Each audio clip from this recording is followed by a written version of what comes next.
Selamat datang kembali di channel Borneo Trader. Pada video kali ini saya akan menganalisa lagi saham-saham yang direkomendasi oleh Bapak Ibu dan teman-teman. Yang pertama ada TKIM, kedua INKP, ketiga Piwon, keempat BIRD, kelima DUK, dan keenam Medco. Kita langsung saja ke saham pertama. Saham pertama ada TKIM. TKIM cukup luar biasa di hari Jumat, naik 11,44%, ke harga 12.900. Kalau dilihat transaksi asing hari Jumat malah dijual, tapi secara bulanan atau di bulan Desember TKIM terus diakumulasi. Kalau dilihat dari broker smarinya terlihat memang ada akumulasi yang cukup besar di saham TKIM di hari Jumat. Kita langsung saja ke teknikalnya. Secara teknikal TKIM menyentuh resisten di 12.900. Untuk besok apakah bisa lanjut? Ya kemungkinan masih bisa lanjut, tapi potensi untuk dia false breakout juga ada ya, karena sudah dua candle panjang mengarah ke atas ya. Risiko dia koreksi ataupun sideways di range harga 12.000 sampai 12.900 nih ada potensi dia sideways, atau dia breakout, dia sideways-nya di atas ini juga bisa ada ya. Apakah bisa spekulasi buy ya? Untuk trading ya ini udah ketinggian, belum bisa, wait and see dulu ya. Kalau Bapak Ibu kemarin beli di daerah bawah lagi dia sideways ini ya baru bisa. Sekarang udah tinggi ya. Jadi seperti itu, nggak usah dikejar. Potensi naik bisa naik, cuman ya kalau Bapak Ibu bawa turun ya itu sudah resiko ya. Ya sesuaikan aja lah kalau Bapak Ibu mau trading di saham TKIM. Tapi menurut saya mending wait and see dulu kalau sekarang sudah ketinggian. Kita langsung saja ke saham kedua. Saham kedua ada INKP. INKP pada hari Jumat kemarin juga ditutup naik 9,4% ke harga 12.500.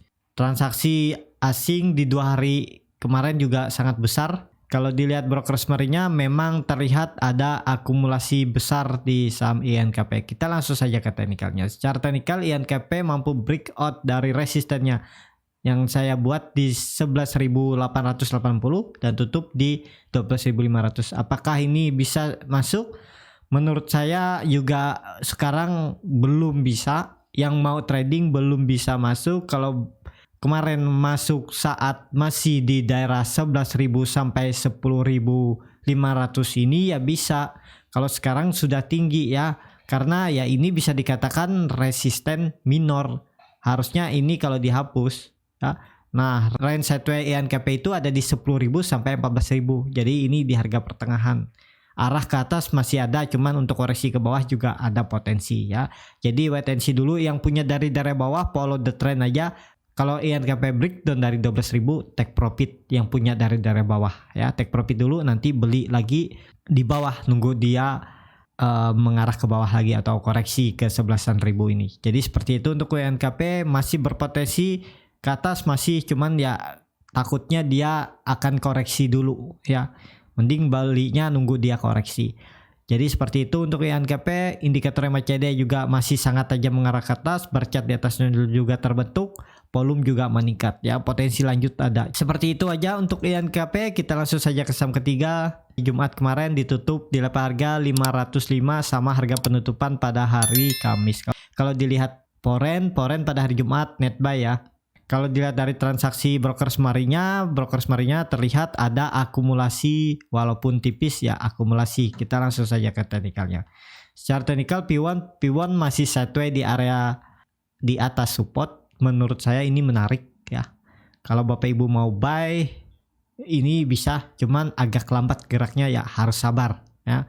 Potensi P1 masih berpotensi menguji 600.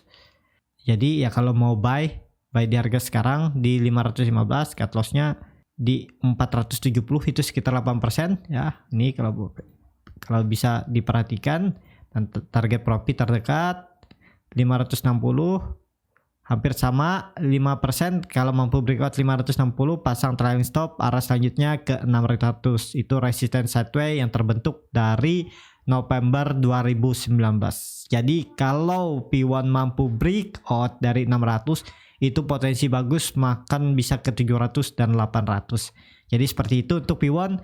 Yang sabar dengan resiko kecil ini cocok. Yang bagi Bapak Ibu yang nggak bisa memantau market setiap hari, yang Bapak Ibu yang kerja, ini cocok juga untuk disimpan 1 minggu atau sampai 1 bulan ke depannya. Potensi masih ke atas untuk P1.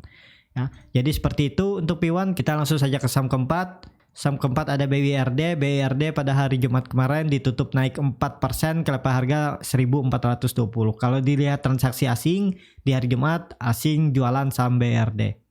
Kalau dilihat dari broker semarinya terlihat memang ada sedikit akumulasi. Saya lihat ya ada sedikit akumulasi di BWRD. Kita langsung saja ke teknikalnya. Secara teknikal BRD pelan-pelan mengarah ke atas, terdekat dia akan menguji MA20 di 1440. Kalau itu mampu di breakout, ya BRD akan lanjut bahkan bisa ke 1600 dan 1770. Bagaimana kalau yang punya dari daerah pucuk? Kalau ada yang beli di 1750 hold aja ya. Range sideways BRD juga ya buruk-buruknya dia koreksi ya paling ke 1200 itu buruk-buruknya, tapi kalau saya lihat paling maksimal dia koreksi ke 1380 ya. Dia nih lagi mengarah ke atas ya. Jadi tapi ya pelan-pelan dia naiknya. Yang penting sabar. BRD baru aja breakout ya. Di tanggal berapa ini? Di tanggal 4 Desember dia breakout resisten kuat yang terbentuk dari Juni 2020. Kemudian di 4 Januari dia breakdown, tapi setelah itu dia pelan-pelan naik lagi ya dan tutup di atasnya. Ya arah BRD masih ke atas. Jadi nggak perlu takut kalau Bapak Ibu mau buy juga di harga sekarang, buy aja. Nih ya, cut loss-nya di sini aja kalau Bapak Ibu mau cut loss. Kalau buy di harga penutupan, cut loss-nya di 1290 di 8%. Target profit tetap terdekat 1600. Kalau mampu breakout arah selanjutnya ke 1770. Jadi seperti itu untuk BBRD. Kita langsung saja ke saham kelima. Saham kelima ada DUK. DUK pada hari Jumat kemarin ditutup terkoreksi 3,74% ke level harga 360. Tapi kalau dilihat dari transaksi asing, DUK ini masih terus diakumulasi asing dari bulan Desember ya.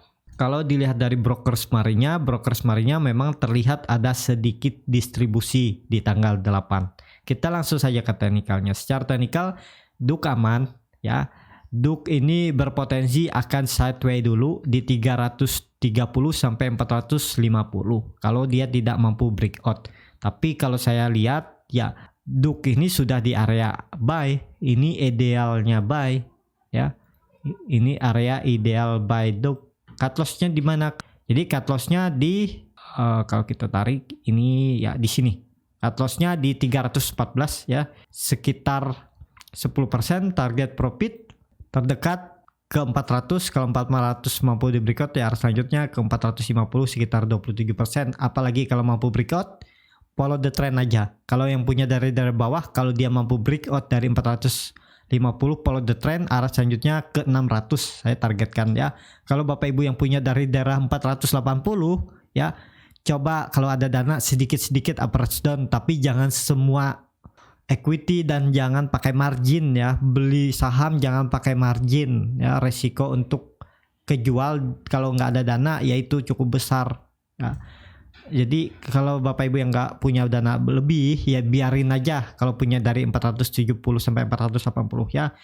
Yang penting sabar, DUK masih mengarah ke atas ya. Ini dia pelan-pelan akan mengarah ke atas, tapi ya kemungkinan sideways dulu kalau dia tidak mampu langsung naik. Jadi seperti itu untuk DUK. Kita langsung saja ke saham ke-6. Saham ke-6 ada ITMG. ITMG pada hari Jumat ditutup naik tipis 0,92% ke level harga 13.600. Kalau dilihat transaksi asing di hari Jumat ITMG dijual asing, tapi di hari-hari sebelumnya ITMG di net buy asing. Kalau dilihat dari broker semarinya di tanggal 8 ada akumulasi walaupun tipis. Kalau kita lihat 1 minggu kemarin ya lumayan akumulasi ITMG ya.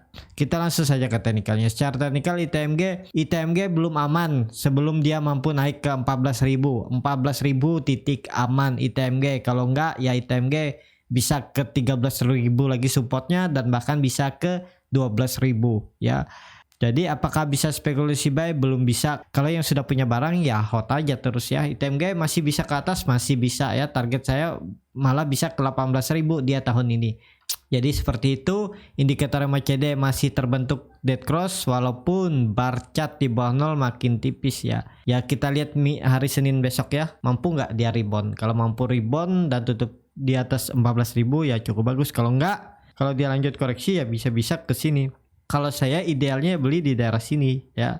Di daerah 12.700 sampai 12.000 ini cut loss-nya di bawah EMA 60-nya di 10.900. Jadi seperti itu aja untuk item. Kita langsung saja ke saham terakhir. Saham terakhir ada Medco.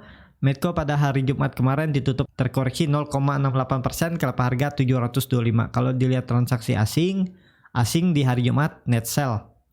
Kalau dilihat dari broker semarinya terlihat ada sedikit akumulasi di saham Medco. Kita langsung saja ke teknikalnya. Secara teknikal Medco koreksi wajar. Arahnya masih sama ke 800 sampai 900 selama tidak false breakout. Jadi kita masih menunggu 3 candle lagi ya, atau 2 candle lagi. Kalau masih di atas 700 buy aja. Arah selanjutnya ke 800 bahkan ke 900. Medco juga baru mulai mau menanjak ya, setelah dia breakout dari resisten neckline double bottomnya ini di 600, kemudian dia koreksi dan akhirnya dia breakout lagi dari resisten 700 dan ya arah selanjutnya ke 900. Yang penting sabar, karena Bapak Ibu bisa perhatikan koreksi Medco juga dengan volume kecil, indikator MACD mengarah ke atas, garis biru juga terbentuk golden cross, bar chart di atas 0 juga terbentuk. Jadi seperti itu aja untuk Medco, masih berpotensi ke atas. Yang belum punya barang bisa aja spekulasi buy, cut loss kalau turun dari 675.